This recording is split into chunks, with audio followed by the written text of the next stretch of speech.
Brenda Banda is part of the cast of the hit Netflix show Gente-fied. Hi, Brenda. Nice to talk to you today. Nice to talk to you. Gente-fied is wildly successful.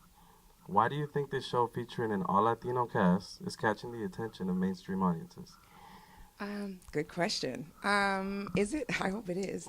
But if it is, I think that number one is it's written by two first-generation, screenwriters, writers for TV that know the culture. You know what I'm saying? And they're not specifically even from Boyle Heights, but that just is so telling of like knowing first-generation culture. And I think that might be a first.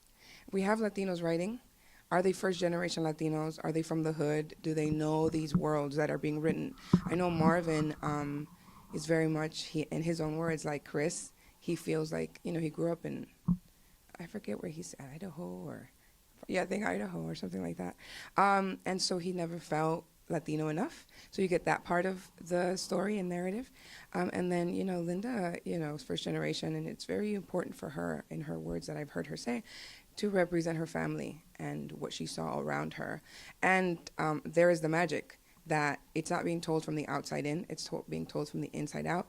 And then the other part of it that I think goes to mainstream is that when you make something specific, when you're so specific about a story and the characters and what you're writing about, it's in the specificity that everybody can relate to. I've seen people post that were not Latino, that were not necessarily white either, that Asian people and people from other, African American people who go, I really love this show. I relate to, growing up with my grandfather, growing up with my aunts, or whatever it is, that they see a piece of themselves in each of these characters. And that's the biggest thing, is that people say they've seen themselves in all the characters, and that's how rich the characters were written. It's something that I'm very proud of. Yeah, with authenticity. Definitely. What can you tell us about your character? My character, Norma. She's fun to play. She's tough, but fun. She's likable. I think she's a really likable character. I think that at times she is the comic relief. And at times she's also the voice of reason, which I really enjoyed that. Those scenes where I had with the character Chris, which is Carlos, and with Bianca, who plays Nayeli.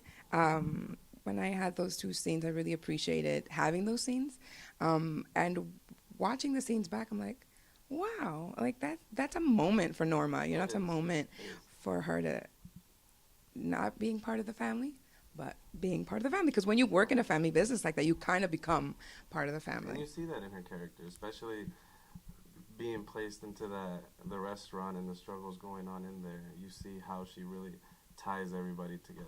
Yeah, and in a lot of ways, it's like in classic stories, it's kind of like the maid character, And so in one way, like in Shakespeare, you have those characters that are like the servants that know everything. Yeah. So it's kind of like that, but it's also very much like my family had businesses growing up.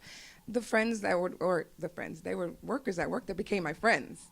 And they knew my dad, and they knew my mom, and they knew everything that was going on in the store. So it becomes an extended part of the family. And it sometimes gives permissions, like Norma, how she talks to them sometimes. Where she's like, no, like, get out of here. Like, don't come at me like that. Like, only family can talk to you. In the show, it reads, right? Because you're part of the family, you're able to have those permissions to talk to people in a certain way.